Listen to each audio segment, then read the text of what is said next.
Ben Carter stood frozen outside the glass conference room on Meridian Corporation's 32nd floor, USB drive trembling in his sweaty palm. 3 months of desperate work. His last chance to save Carter and Associates from bankruptcy. Through the transparent wall, he watched a woman in a sharp black suit reading files with surgical precision. Alexandra Reed, the CEO who would decide whether his 8-year-old Madison would keep her home or join the ranks of kids whose daddies couldn't make it work. Ben crept along the hallway, pretending to check his phone while stealing glimpses of the woman who held his future hostage. She looked up without warning.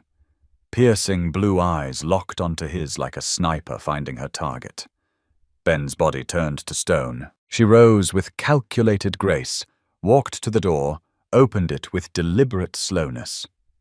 "Next time if you want to look, just ask. No bad acting." Her voice cut through the air like ice.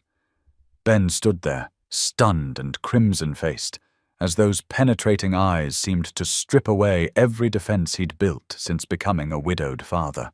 3 years earlier, Ben Carter had been Portland's rising star architect. Corner office overlooking the Willamette River. Projects spanning from luxury condos to innovative schools. Then the phone call came at 2:13 in the morning. Sarah's car wrapped around an oak tree on Highway 26. Rain-slicked roads, no other vehicles involved. Just his wife of 10 years, gone in an instant, leaving behind a 5-year-old daughter who kept asking when Mommy was coming home from her really long sleep. The clients disappeared first, then the big contracts. Word traveled fast in Portland's tight-knit architectural community. Ben Carter couldn't handle the pressure anymore. Missed deadlines became the norm. Creative vision turned into scattered sketches on napkins during Madison's soccer practices. Now Carter and Associates existed in name only, operating from a cramped office above Pete's coffee shop on Division Street. The rent was 3 months overdue. "Daddy, are you okay?" Madison had asked that morning, tugging at his wrinkled shirt as he rushed to pack his presentation materials. Her backpack hung off one shoulder, blonde curls escaping from the ponytail he'd attempted twice before giving up. "You look worried like when you think about Mommy." Those 8-year-old eyes held wisdom that broke his heart daily. Ben knelt down, straightening her Disney princess backpack with hands that still shook when he thought too hard about empty beds and silent houses. "I'm fine, sweetheart. Daddy has an important meeting today, the kind that might help us keep our house." He kissed her forehead, inhaling the strawberry scent of her shampoo. Madison wrapped her small arms around his neck, squeezing tight. "I don't care about the house, Daddy. I just want you to stop looking sad all the time." Her words followed him to the car, echoing through downtown traffic as he navigated toward the glass towers that housed Portland's corporate elite. Now, standing in Meridian Corporation's marble and steel hallway, Ben felt every ounce of desperation weighing on his shoulders. The community center project represented more than just a contract. It was his chance to prove that loss didn't have to mean failure. That a single father could still create something beautiful in a world that seemed designed to tear families apart. Alexandra Reed stepped back, allowing him entry into her domain. "Mr. Carter, I presume?" Her voice carried a hint of amusement now, the ice melting just enough to confuse him further. The conference room smelled of expensive leather and fresh coffee. Floor-to-ceiling windows offered a panoramic view of Portland's skyline, Mount Hood visible in the distance like a snow-capped promise. Ben's hands fumbled with his laptop as 3 other executives filed in, their faces wearing the polished neutrality of people who made million-dollar decisions before lunch. Alexandra took her seat at the head of the table, her movements precise and economical. Every gesture seemed calculated for maximum impact. "Please, begin whenever you're ready," she said, but her eyes never left his face. Ben plugged in his USB drive with fingers that betrayed his nervousness. The first slide appeared on the massive wall-mounted screen. Meridian Community Center, a building that looked like hope made of glass and steel. "This isn't just a structure," Ben began, his voice finding strength as he described curved walls that embraced rather than enclosed. "It's a sanctuary for families who need connection more than they need luxury." The other executives scribbled notes, their expressions gradually shifting from skeptical to intrigued.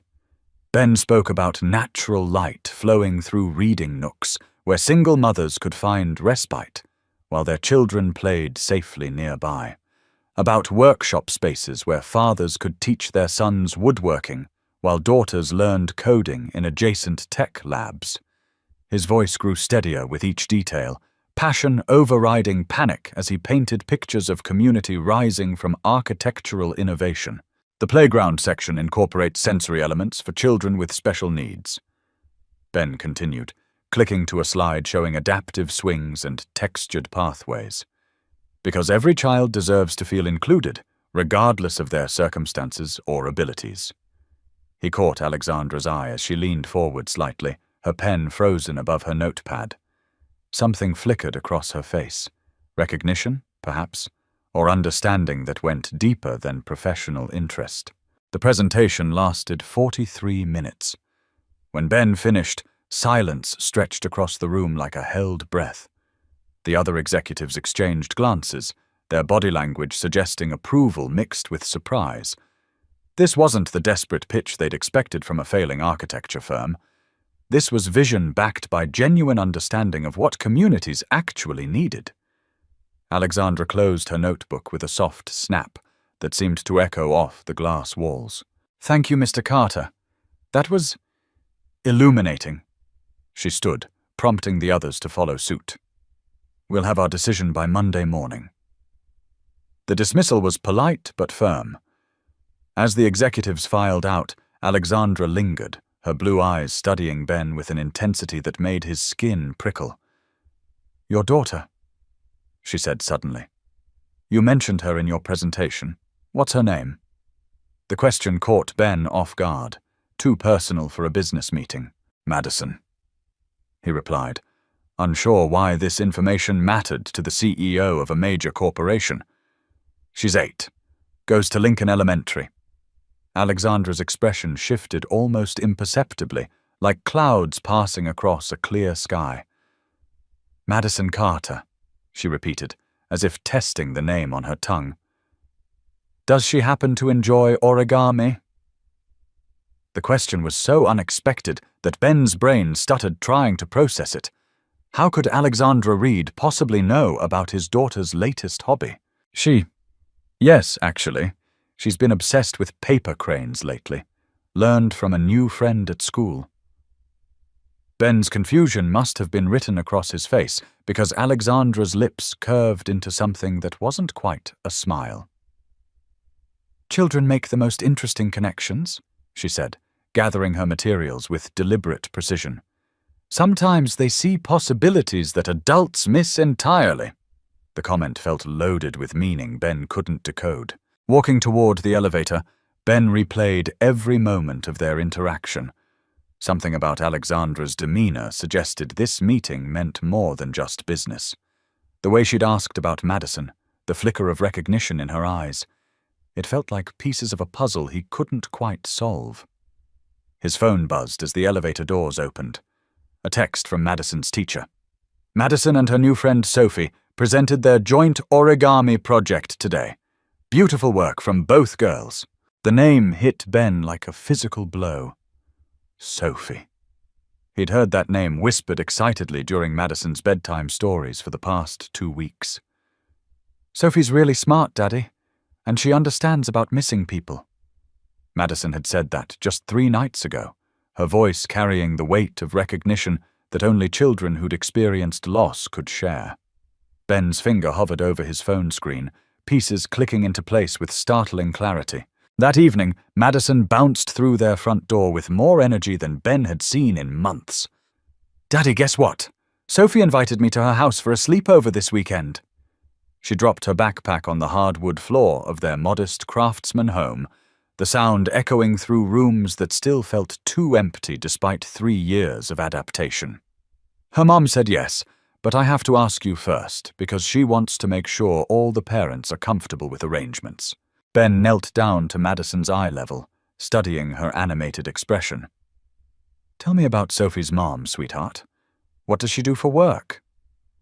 Madison scrunched her nose in concentration, blonde curls falling across her forehead. "Sophie says her mom works in a really tall building downtown. She makes important decisions about buildings and stuff. Kind of like you, but bigger." The innocent description sent chills down Ben's spine. Portland had dozens of tall buildings, hundreds of executives, but the timing felt too coincidental to ignore. "What's Sophie's last name, Madison?" Ben kept his voice carefully neutral, not wanting to alarm his daughter with his growing suspicions. Madison tilted her head, thinking hard. "Reed. Sophie Reed. She just moved here from California with her mom. No daddy, just like us, but opposite." The confirmation hit Ben like a sledgehammer. Alexandra Reed had a daughter named Sophie, same age as Madison. Both girls were missing one parent, creating an instant bond between children who understood loss without needing explanations. Sleep eluded Ben that night. He lay in his king-sized bed, still too big for one person after 3 years, staring at ceiling shadows cast by streetlight filtering through gauze curtains. Alexandra Reed knew exactly who he was before he'd walked into that conference room. She'd recognized his name, connected him to Madison, understood the implications of their daughter's friendship. But why had she seemed so distant during the presentation? Why the careful professional facade when she clearly knew their families were already intertwining? Monday morning arrived with the weight of unanswered questions. Ben dropped Madison at school, watching her run toward a small brunette girl who waved enthusiastically from the playground. Sophie Reed had her mother's piercing blue eyes and the same economy of movement, even at 8 years old. The girls hugged like sisters, immediately launching into animated conversation about weekend plans and shared secrets. Ben's heart clenched watching Madison experience the pure joy of friendship with someone who truly understood her world. His phone remained stubbornly silent until Thursday afternoon. When Alexandra's name finally appeared on his caller ID, Ben's stomach dropped. 4 days of silence rarely preceded good news in the business world. "Mr. Carter, this is Alexandra Reed. Could you come to my office? We need to discuss your proposal." Her voice carried none of the warmth he'd imagined during sleepless nights of speculation. Professional distance had returned, creating walls where Ben had hoped to find bridges. The 35th floor of Meridian Corporation housed the executive suites, a realm of hushed conversations and power decisions that shaped Portland's skyline. Alexandra's corner office commanded views in 3 directions, the city sprawling beneath floor-to-ceiling windows like an architect's dream made manifest. She sat behind a desk that could have doubled as a small aircraft carrier, her expression unreadable as Ben settled into the chair across from her. "Your design was exceptional," Alexandra began, her words measured and careful. "Innovative, practical, emotionally resonant. Everything we hoped to find in a community center proposal." Ben's heart began to lift until he caught the subtle shift in her tone. The but was coming, inevitable as winter rain in Portland. "However, we've decided to explore other options. The board felt your firm lacked the resources to handle a project of this magnitude." The rejection hit harder because it was delivered with surgical precision, no room for argument or appeal. "Ms. Reed," Ben said, fighting to keep his voice steady. "If this is about Sophie and Madison—" Alexandra's hand cut through the air like a blade, stopping his words mid-sentence. "This has nothing to do with our daughters, Mr. Carter. This is purely a business decision based on objective criteria." But her eyes told a different story. They held the same guarded pain Ben recognized in his own mirror. The look of someone who'd learned that mixing personal feelings with professional obligations led to devastation. Ben stood slowly, dignity requiring him to accept defeat with grace even as his world crumbled around him. "I understand. Thank you for your time and consideration." He turned toward the door, each step feeling like walking through quicksand. "Mr. Carter." Alexandra's voice stopped him at the threshold. When he turned back, her professional mask had slipped just enough to reveal the conflict beneath. "For what it's worth, your design would have been perfect. In a different world, with different circumstances, it would have been exactly what Portland needed." The drive home passed in a blur of traffic lights and half-formed thoughts. How would he explain to Madison that they might lose their house? How could he tell his 8-year-old daughter that sometimes good wasn't enough, that the world operated on calculations that ignored hope and focused solely on bottom lines? His phone buzzed with a text from Madison's school. "Early dismissal today due to teacher conference. Please pick up by 2:30 p.m. Madison bounded into the car with her usual post-school energy, chattering about math tests and playground adventures. "Daddy, Sophie's mom said she might be able to come to my school play next Friday. Isn't that exciting?" Her innocence cut through Ben's despair like sunshine through storm clouds. How could he explain that Sophie's mom had just destroyed their family's financial future? That sometimes adults made decisions that hurt everyone involved, including themselves? "That sounds wonderful, sweetheart."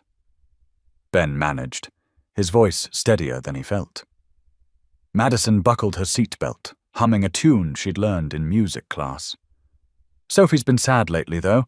She says her mom has been working really late and looks worried all the time, like how you used to look before you started smiling again." The observation carried wisdom that 8-year-olds shouldn't possess, understanding born from experience with adult pain.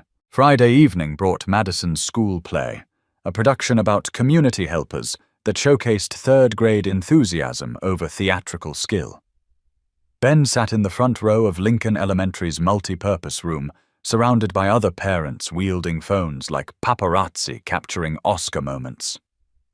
Madison played a bridge, literally and metaphorically, connecting different parts of the community through her arms and infectious smile. When the curtain fell, she scanned the audience until her eyes found Ben's, her face glowing with pride at his presence. "Daddy, did you see me? I was the bridge that helped everyone connect." Madison threw herself into Ben's arms with the full force of 8-year-old exuberance. Over her shoulder, Ben spotted a familiar figure near the back of the room. Alexandra Reed stood partially hidden behind a pillar, her usual business attire replaced by jeans and a simple sweater. She applauded politely, but her eyes held the same conflicted expression Ben had seen in her office. Their gazes met across the crowded room. For a moment, neither moved. Then Sophie appeared at Alexandra's side, tugging on her mother's hand with urgent 8-year-old energy. "Mommy, can we go say hi to Madison and her daddy? Please?" Alexandra's internal struggle played out across her features, professional caution warring with maternal instinct and something deeper that Ben couldn't quite identify. She nodded reluctantly, allowing Sophie to lead her through the crowd of departing families. "Mr. Carter?" Alexandra's greeting was carefully neutral, but her eyes betrayed the turmoil beneath her composed surface. Sophie immediately launched into excited conversation with Madison about their respective performances, their friendship evident in shared giggles and secret whispers. Ben watched his daughter light up in ways she rarely experienced, the pure joy of connection with someone who understood her unique perspective on the world. "They're quite a pair," Ben observed, keeping his voice as neutral as Alexandra's, but allowing warmth to creep in when discussing their children. Madison hasn't had a friend like Sophie before, someone who understands what it's like to have only one parent. Alexandra's composure cracked slightly at his words, her professional mask slipping to reveal vulnerability that made her seem suddenly more human and infinitely more complex. "Sophie feels the same way," Alexandra admitted, her voice softer than Ben had ever heard it. "She's been happier these past few weeks than I've seen her since we moved to Portland. Madison has given her something I couldn't, the knowledge that she's not alone in missing the family structure other children take for granted." The admission cost her something, vulnerability exchanged for the chance to acknowledge their daughter's special bond. The school hallway began to empty as families departed for weekend activities. Madison and Sophie continued their animated conversation, oblivious to the adult tension surrounding them. Ben sensed this moment balanced on a knife's edge. One wrong word could shatter whatever fragile understanding existed between him and Alexandra. "Ms. Reed," he began carefully, "regardless of business decisions, I hope Sophie and Madison can maintain their friendship. They clearly need each other." Alexandra's eyes searched his face as if looking for hidden meanings or ulterior motives. "Mr. Carter, there's something you should know about why I rejected your proposal." She glanced around the nearly empty hallway, ensuring their conversation remained private. "It wasn't about your qualifications or your firm's resources. Your design was brilliant, exactly what Meridian wanted to build." Ben's confusion must have shown because Alexandra continued, her voice dropping to barely above a whisper. I couldn't award you the contract because of this." She gestured toward their daughters, still deep in conversation about weekend plans and shared dreams. "The board would have seen it as favoritism, my personal feelings compromising business judgment. I've worked too hard building my reputation to risk accusations of mixing professional decisions with private relationships." The explanation made sense from a corporate perspective, but Ben heard the pain underlying her logical reasoning. "So you sacrificed a perfect project to protect your professional image." Ben kept any judgment out of his voice, but his words still landed like accusations. Alexandra's shoulders straightened, her defensive instincts engaging despite the genuine conversation they'd been sharing. "I protected my daughter's future security. Sophie depends on my career success for her stability. I can't jeopardize that for anyone, regardless of personal feelings." The silence that followed stretched like a tightrope between them. Both parents stood trapped by responsibilities that demanded sacrifice of personal desires for their children's welfare. Ben understood her position even as it destroyed his dreams. Single parents lived in constant fear of one wrong decision unraveling everything they'd built from the ashes of loss. Alexandra had chosen the safe path, prioritizing long-term security over short-term opportunity. "Mummy, can Madison come over for dinner tomorrow night?" Sophie's innocent question shattered the adult tension like a stone through glass. Both parents looked down at their daughters, who had apparently solved all the world's problems while the grown-ups struggled with complications. "Please, Daddy," Madison added her voice to the request, hope shining in her eyes like Christmas morning expectations. "Sophie says her mom makes the best grilled cheese sandwiches in Portland." Ben looked at Alexandra, seeing his own internal conflict reflected in her expression. Their professional relationship had ended before it truly began, but their daughter's friendship transcended business considerations. "If Sophie's mom doesn't mind an extra mouth to feed," Ben said carefully, "Madison would love to come over." Alexandra's surprise was evident. She'd expected him to maintain distance after her rejection of his project. 7 o'clock, Alexandra said after a moment's hesitation. "Sophie's been asking for weeks to have Madison visit our house. It seems cruel to disappoint them because adults can't navigate professional boundaries." Her words carried an edge of self-criticism that suggested she questioned her own decision-making process.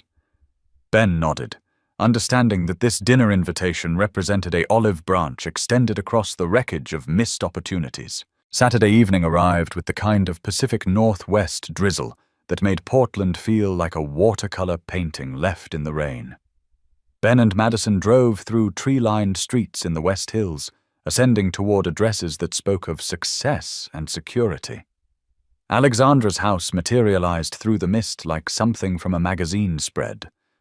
Contemporary lines softened by native landscaping, warm light spilling from oversized windows that promised comfort within. Sophie answered the door with Madison-level enthusiasm, immediately dragging her friend toward what sounded like a playroom filled with laughter-inducing activities. Alexandra appeared behind her daughter, her usual business attire replaced by jeans and a cable-knit sweater that made her look younger and more approachable. "Welcome to our chaos," she said with a smile that seemed genuine rather than politely fabricated. "I hope you're prepared for 8-year-old energy at maximum volume." The house smelled of vanilla candles and something delicious cooking in the kitchen. Family photos dotted surfaces and walls. But Ben noticed they only featured Alexandra and Sophie. No evidence of the father who had once been part of their story. Children's artwork hung in expensive frames, elevating Sophie's crayon masterpieces to gallery status through maternal love and professional presentation skills. "Your home is beautiful," Ben said, meaning it sincerely. The space felt lived in despite its magazine-worthy aesthetics, toys strategically placed to suggest a child's presence without creating chaos. Alexandra had created sanctuary from the demands of corporate leadership, a place where she could simply be Sophie's mom rather than Meridian Corporation's commanding CEO. "Thank you. It's taken time to make it feel like home rather than just a house." Dinner conversation flowed easier than Ben had anticipated. Sophie regaled them with stories about her previous school in California, her words carrying the adaptability of a child who'd learned to find stability within change rather than location. Madison shared tales of Portland adventures, describing favorite parks and secret hideouts with the confidence of someone who'd never lived anywhere else. Both girls spoke about their father's absence with matter-of-fact acceptance that broke Ben's heart, while simultaneously inspiring him with their resilience. "Sophie's daddy lives really far away now," Madison explained to Ben, as if he hadn't been present for every conversation about absent parents. "But Sophie says that's okay because some families are just different shapes, and different doesn't mean wrong." The 8-year-old wisdom struck both adults silent for a moment, children once again demonstrating emotional intelligence that surpassed adult understanding. After dinner, the girls disappeared upstairs to Sophie's room, their voices carrying down through hardwood floors and area rugs. Ben helped Alexandra clear dishes, their movements around the kitchen developing an unexpected rhythm of domestic cooperation. "They're remarkable," Ben observed, stacking plates with practiced efficiency born from 3 years of single parenting. "The way they've processed loss and found strength in shared experience. Children are more resilient than we give them credit for," Alexandra replied, rinsing glasses with careful attention to avoid eye contact. "Sometimes I think Sophie handles our situation better than I do. She's adapted to change while I'm still fighting to control variables that refuse to be managed." The admission surprised Ben with its honesty, vulnerability shared between single parents who understood the weight of decisions that affected more than just themselves. "Control is an illusion anyway," Ben said, drying the wine glasses Alexandra handed him. "I spent 2 years after Sarah died trying to control every aspect of Madison's environment, create perfect stability to compensate for the chaos of loss. All I accomplished was exhausting myself and limiting her opportunities to grow." Alexandra's hands stilled in the soapy water, his words obviously resonating with her own experiences. "How did you learn to let go?" she asked, her voice carrying genuine curiosity rather than polite conversation. Ben considered the question, remembering the gradual process of releasing death grips on variables he couldn't actually influence. "Madison taught me. She started making friends despite my hovering. Showed me that protecting her from every possible disappointment was actually preventing her from developing real strength." Alexandra nodded slowly, understanding passing between them like shared language. The evening ended with both girls pleading for extended time together, their friendship having reached that magical childhood point where separation felt tragic despite guaranteed reunions. Ben and Alexandra found themselves making plans for reciprocal dinners and playground meetings, their daughter's social calendar driving adult interaction that might otherwise have remained professionally distant. "Same time next week?" Alexandra asked as Ben prepared to leave, the question carrying undertones of possibility that extended beyond simple playdate coordination. Madison would never forgive me if I said no. Ben replied, but his smile suggested personal interest that transcended parental obligation. Alexandra walked them to the door, her professional armor completely absent in the warm light of her front hallway. Ben, she said as he reached for his car keys, her use of his first name marking a shift in their relationship's foundation. Thank you for tonight. Sophie hasn't been this happy since before we left California. The drive home passed in comfortable silence, Madison's soft breathing from the back seat, indicating sleep brought on by perfect childhood exhaustion. Ben reflected on the evening's unexpected intimacy, not romantic, but the deeper connection between people who shared similar struggles and found understanding in parallel experiences. Alexandra Reed, the CEO, remained formidable and distant, but Alexandra, the single mother, was someone he could imagine building friendship with, maybe even something more given time and careful navigation. 2 weeks later, Ben received an unexpected email that changed everything. The message came from Meridian Corporation's legal department, formal language wrapping around an extraordinary proposal. The board had reconsidered their community center approach, deciding to hold an anonymous design competition that would eliminate any possibility of favoritism or bias. 3 finalists would present their proposals in person, with the winning design selected purely on merit rather than firm reputation or personal connections.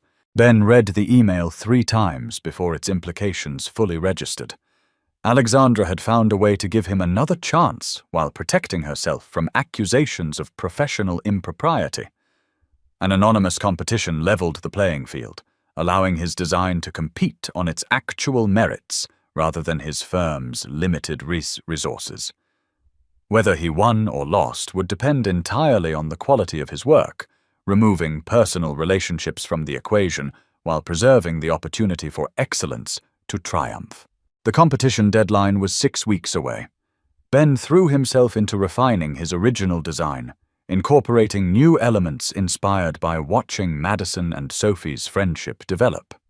He added spaces specifically designed for children dealing with loss, quiet nooks where kids could process difficult emotions, art therapy rooms where expression replaced words, and meditation gardens where families could find peace together. The project became more than architecture. It evolved into a love letter to resilience and hope. Madison noticed her father's renewed energy immediately. "Daddy, you're humming again," she observed one morning over breakfast, her spoon dripping cereal milk as she studied his face. "You used to hum when you were designing the house where we lived with Mommy. Does humming mean you're happy about building things?" Ben realized she was right. He'd unconsciously returned to old habits that signaled creative satisfaction and professional hope. "I'm working on something special, sweetheart. A building that could help lots of families like ours." Madison nodded sagely, her 8-year-old wisdom accepting that sometimes adults needed projects to feel important and useful. "Sophie's mom has been humming too lately. Sophie says it means her mom isn't worried all the time anymore." The observation suggested that Alexandra had also found some peace within their complicated situation, professional boundaries coexisting with personal connection. The competition submission process was deliberately anonymous, designs identified only by numbers, architect names withheld until after initial judging. Ben printed his final drawings on a Tuesday morning in late October, Portland's autumn light streaming through his office windows as he carefully packaged months of hope into manila envelopes. The community center looked even better on paper than he'd imagined, every line and curve purposeful, every space designed to heal rather than simply house. 3 days later, his phone rang with news that stopped his heart. "Mr. Carter, this is Jennifer Walsh from Meridian Corporation. Your submission has been selected as one of 3 finalists for our community center project. Could you present your design next Monday at 10 a.m.?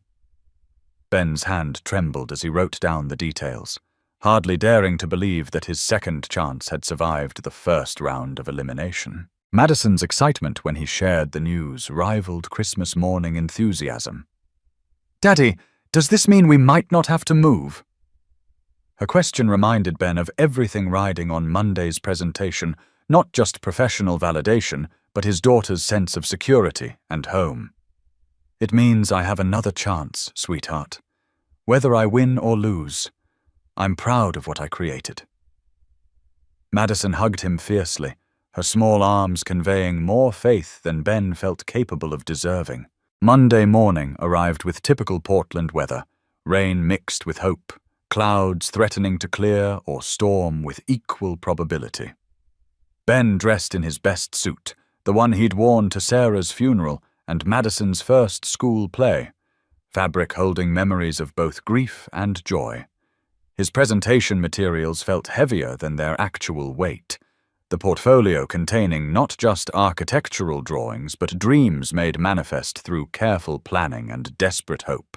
The Meridian building looked different knowing he belonged there, if only temporarily. Ben rode the elevator to the 32nd floor conference room where his future would be decided by people who might not understand that buildings could heal as well as house. Alexandra sat at the head of the table again, her expression carefully neutral as she introduced the 3 finalists to a panel of judges he didn't recognize. Each presenter will have 30 minutes to explain their vision, Alexandra announced, her CEO voice revealing nothing of the woman who made grilled cheese sandwiches and listened to 8-year-old secrets. Questions will be reserved until all presentations conclude. Selection will be based solely on design merit, feasibility, and alignment with our community outreach goals. Ben was scheduled to present last, which meant enduring 2 other architects' visions before sharing his own. The first presentation was technically proficient but emotionally sterile, a building that would function adequately without inspiring anyone who used its spaces. The second showed more creativity, but seemed designed to impress architectural critics rather than serve actual community needs. Ben felt his confidence growing as he recognized that his competition, while skilled, had missed the essential element that separated good buildings from transformative ones: understanding the people who would inhabit the spaces. When his turn came, Ben approached the podium with steady hands and clear purpose. His first slide showed not the building's exterior, but Madison and Sophie working together on an origami project, their heads bent in concentration over delicate paper folds. "Architecture isn't about buildings," he began, his voice carrying the conviction of someone who'd learned this lesson through loss and rediscovery. "It's about creating spaces where human connections can flourish." The presentation flowed like a river finding its course, each slide building upon the last to create a comprehensive vision of community healing made manifest through thoughtful design. Ben spoke about natural light that would lift spirits during Portland's grey months, about flexible spaces that could adapt to families' changing needs, about sensory elements that would welcome children regardless of their abilities or circumstances. His voice grew stronger with each detail, passion overriding nerves as he shared his love letter to resilience. "This building acknowledges that families come in many configurations," Ben continued, clicking to a slide showing the memorial garden he'd designed for parents and children dealing with loss. "Sometimes healing requires spaces where grief can be honored alongside hope, where absence can be acknowledged without defining everything else."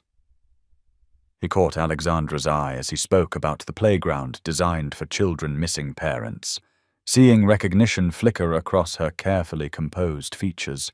The questions that followed were probing but respectful, judges seeking to understand not just what Ben had designed, but why he'd made specific choices. His answers came easily because every element had been carefully considered, every space designed with purpose rather than aesthetic appeal alone. When the session ended, Ben felt the quiet satisfaction of having shared his vision completely, holding nothing back regardless of the outcome. "Thank you, Mr. Carter," Alexandra said, as the judges filed out for deliberation. "That was comprehensive." Her choice of words felt deliberately neutral, but her eyes held warmth that suggested approval she couldn't professionally express. Ben gathered his materials slowly, reluctant to leave what might be his final moment in the running for redemption. "Whatever happens," he said quietly, "thank you for making this opportunity possible."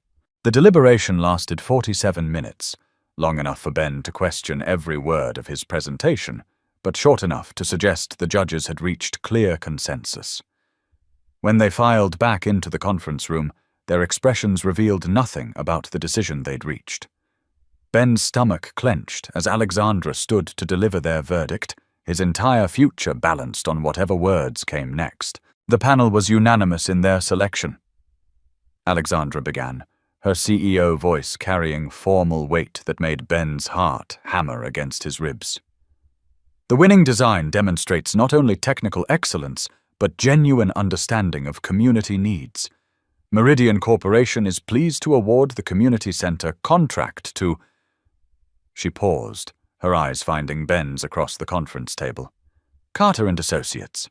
The words hit Ben like physical impact, relief and joy and disbelief combining into emotional overload that left him temporarily speechless. He'd won, not through personal connections or professional favors, but because his design had genuinely been the best. Madison would keep her home. His business would survive. Most importantly, he'd proven to himself that loss didn't have to mean the end of dreams. Sometimes it just meant finding new ways to build them. "Congratulations, Ben," Alexandra said after the other judges had offered their formal approval and departed. Her use of his first name marked their relationship's continued evolution, professional success allowing personal warmth to emerge from behind corporate necessities. "Your design will make a real difference in Portland. The kind of difference that changes lives rather than just filling space." Her words carried weight beyond polite congratulations, acknowledging the deeper meaning this victory held for both of them. 3 months into construction, the Meridian Community Center began taking shape like hope made visible through steel and glass. Ben visited the site daily, watching his vision emerge from foundation to framework to the beginning of something beautiful. Madison often accompanied him on weekend site visits, her excitement growing as she recognized spaces she'd helped inspire through innocent observations about what kids like her and Sophie needed from the world. "Daddy, is that going to be the reading corner where sad kids can feel better?" Madison asked one Saturday afternoon, pointing toward a partially framed alcove that would eventually house comfortable seating surrounded by natural light and carefully selected books. Ben knelt beside her, both of them wearing hard hats that made Madison giggle with their oversized importance. "That's exactly right, sweetheart. A place where anyone who needs quiet time can find it." Alexandra had become a regular presence at the construction site, her CEO responsibilities extending to oversight of Meridian's largest community investment. But Ben noticed she often lingered after official business concluded, watching the building grow with the same fascination that drew him back each day. Their conversations had evolved beyond professional necessity into something that felt like friendship, two people who'd found understanding in shared experience and mutual respect. "You're creating something special here," Alexandra said one evening, as they watched the sunset paint the building's skeleton in golden light. Madison and Sophie played nearby, their laughter echoing off incomplete walls that would soon house other children's joy. "When I first saw your design, I knew it was exactly what Portland needed. I just didn't expect it to change my perspective on what's possible when we stop letting fear drive our decisions." The admission carried weight beyond architectural appreciation, suggesting that Ben's project had influenced more than just community planning. Alexandra had taken professional risks by creating the anonymous competition, trusting that merit would triumph over her need to control every variable. The success of that gamble seemed to have awakened something in her, willingness to embrace possibility rather than simply managing threats to stability. "Fear kept me frozen for 3 years after Sarah died," Ben replied, his words carrying the weight of hard-won wisdom. "I thought protecting Madison from disappointment was the same as providing security. All I really accomplished was limiting both our chances for genuine happiness." Alexandra nodded, understanding the parallel between his experience and her own careful navigation of single parenthood while building professional success. The community center's grand opening was scheduled for a Saturday in late spring, Portland's notorious rain finally yielding to sunshine that made the building's glass surfaces sparkle like captured stars. Local news crews documented the ribbon-cutting ceremony, interviews with city officials praising Meridian Corporation's commitment to community development and Ben's innovative approach to accessible design. But for Ben, the real victory was watching Madison and Sophie race through completed spaces, their excitement validating every design choice he'd made. "Look, Daddy, the origami wall," Madison called from the children's section, where hundreds of paper cranes hung from invisible wire, creating a mobile that danced with air currents and symbolized hope rising from careful folding. Sophie stood beside her best friend, both girls marveling at how their shared hobby had become part of something bigger than themselves. Alexandra appeared at Ben's shoulder, her expression soft as she watched their daughters experience pure joy. They inspired that installation. Ben said quietly, not wanting to interrupt the girls' exploration, but needing Alexandra to understand how deeply her daughter had influenced his vision. "Every time I watched them work on origami together, I saw healing happening through creativity and connection. This building needed to honor that kind of magic." Alexandra's eyes brightened with unshed tears, her professional composure cracking just enough to reveal the mother underneath. As families began filling the center's various spaces, parents finding respite in reading nooks, while children explored adaptive playground equipment, Ben felt the deep satisfaction of purpose fulfilled. The building worked exactly as he'd envisioned, creating community through thoughtful design rather than simply housing activities. But more than professional validation, he'd discovered that healing didn't have to happen in isolation.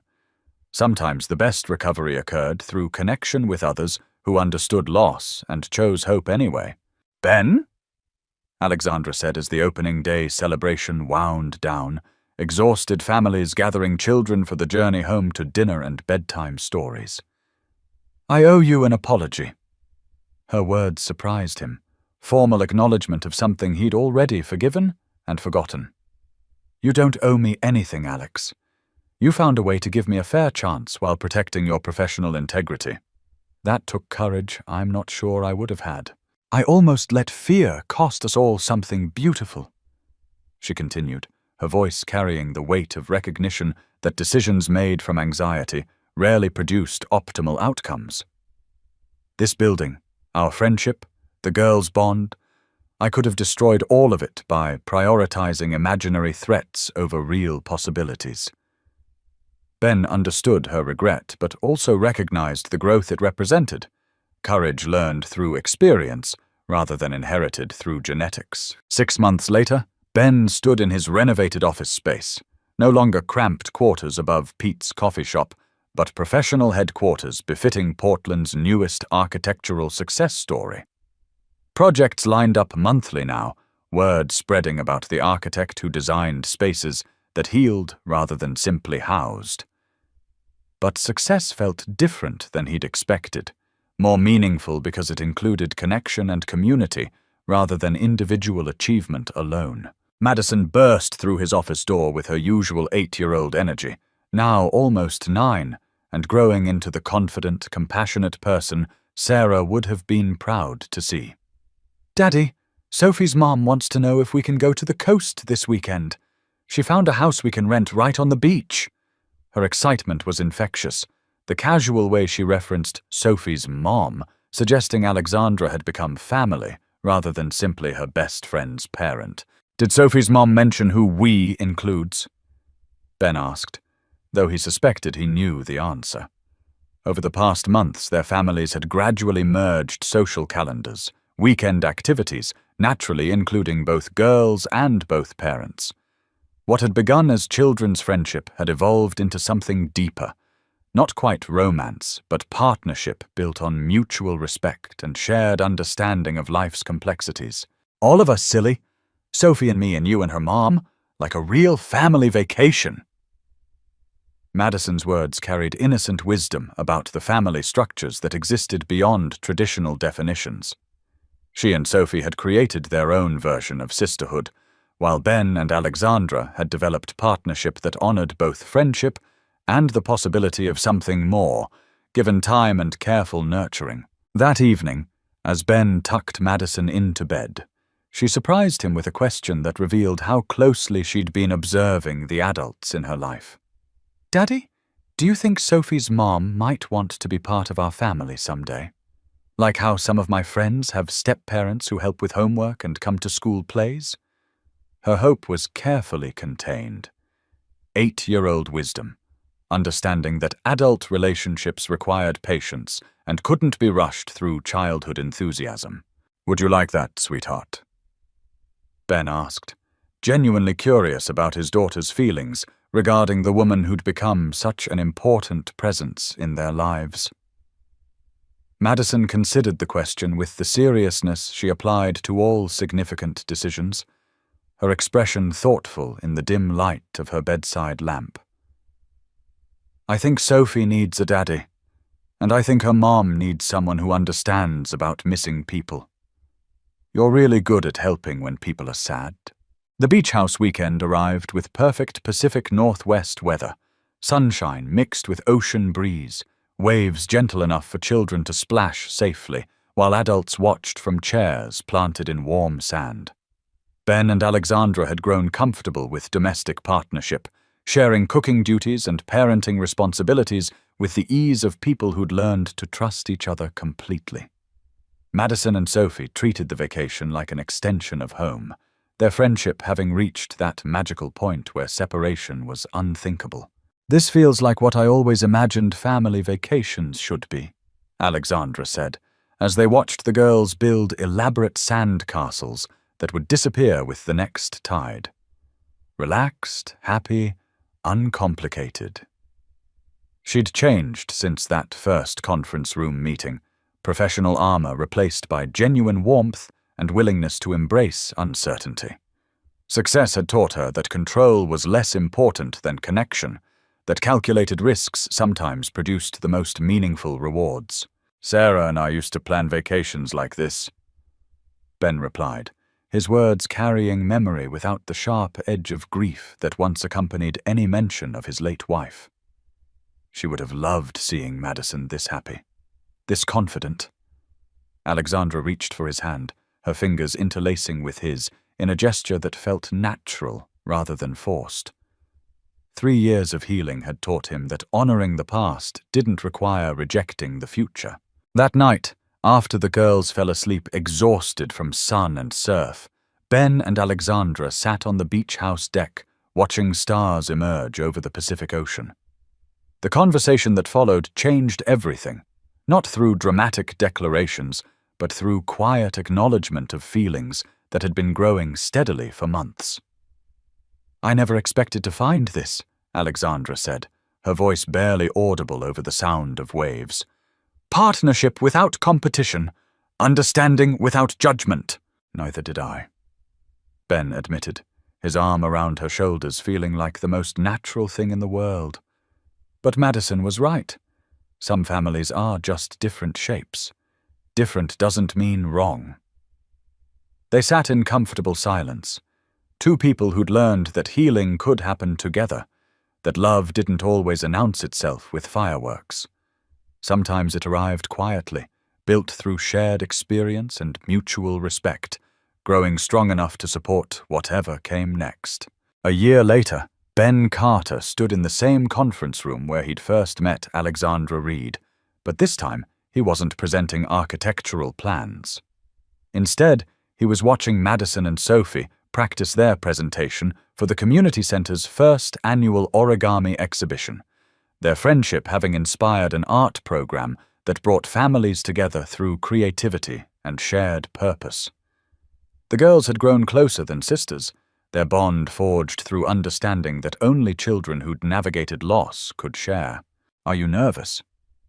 Sophie asked Madison as they arranged their paper crane collection on the conference table, hundreds of delicate figures representing hours of concentration and mutual teaching. "A little?" Madison admitted. "But good nervous. Like when Daddy gets excited about new buildings." Both girls had inherited their parents' appreciation for careful planning mixed with creative vision, approaching challenges with confidence built through experience rather than inherited privilege. Alexandra entered the room wearing the smile Ben had come to associate with her happiest moments. Pride in Sophie mixed with satisfaction in watching dreams become reality. 2 minutes until showtime, ladies. Are you ready to demonstrate your origami mastery to Portland's finest cultural critics? Her words carried gentle teasing, but Ben heard the genuine pride underneath. Sophie had blossomed under the influence of friendship and community, growing from a shy, guarded child into someone who embraced new experiences with enthusiasm. The presentation was flawless, both girls explaining their techniques with poise that would have impressed corporate executives. They spoke about patience, precision, and the way small folds could create something beautiful when accumulated with care. Their message resonated beyond origami instruction, touching on themes of growth, transformation, and the magic that happened when people worked together toward common goals.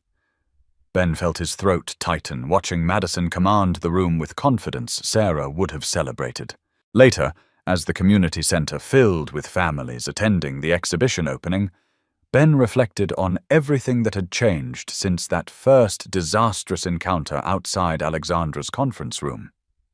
His architecture firm now employed 6 people, projects extending beyond Portland to communities across the Pacific Northwest, seeking spaces designed for healing rather than simple function.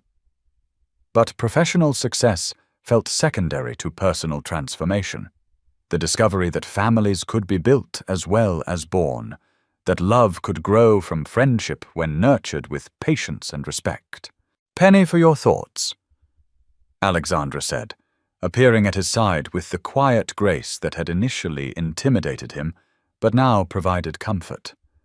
She wore a blue dress that matched her eyes, professional elegance softened by maternal warmth as she watched Sophie guide younger children through basic origami techniques.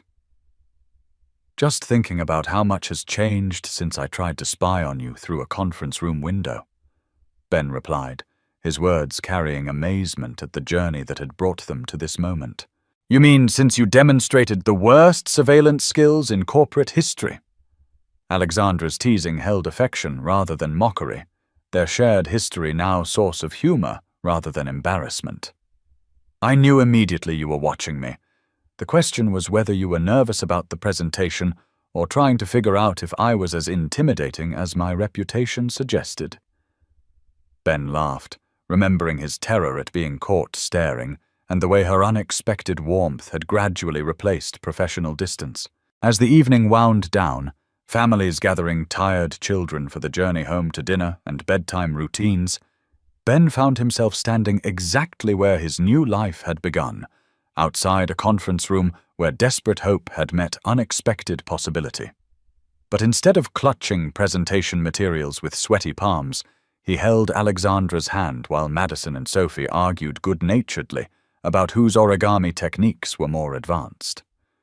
The space that had once represented his last chance for professional survival had become the foundation for something infinitely more valuable. Home rebuilt through connection. Healing shared rather than shouldered alone. "Next time if you want to look, just ask. No bad acting," Madison suddenly announced, perfectly mimicking Alexandra's words from that first encounter. Both girls dissolved into giggles while their parents exchanged the kind of glance that passes between people who've learned to find humor in their origin story. Ben squeezed Alexandra's hand, silently grateful for the moment when catching him staring had led not to embarrassment, but to everything he'd never dared hope was possible. Some stories end with grand gestures and dramatic revelations. Others conclude quietly, like Portland rain giving way to sunshine, gradual, natural, beautiful in its gentle transformation. As Ben Carter walked out of Meridian Corporation for what would definitely not be the last time, his daughter's hand in his and his heart full of possibilities he'd learned to embrace rather than fear, he understood that healing didn't require forgetting the past. It simply meant building a future strong enough to honor what was lost while celebrating what had been found. The community center stood gleaming in the distance, its lights welcoming families seeking connection and hope. Inside those carefully designed spaces, children would learn that different family shapes were all valid, that creativity could transform pain into beauty, that love came in many forms when hearts remained open to possibility. And somewhere in the building Ben had designed but could never have imagined, origami cranes danced on invisible currents, paper transformed through patience into symbols of everything that became possible when people chose connection over isolation, hope over fear, and love over the safer but emptier alternative of remaining forever protected and alone.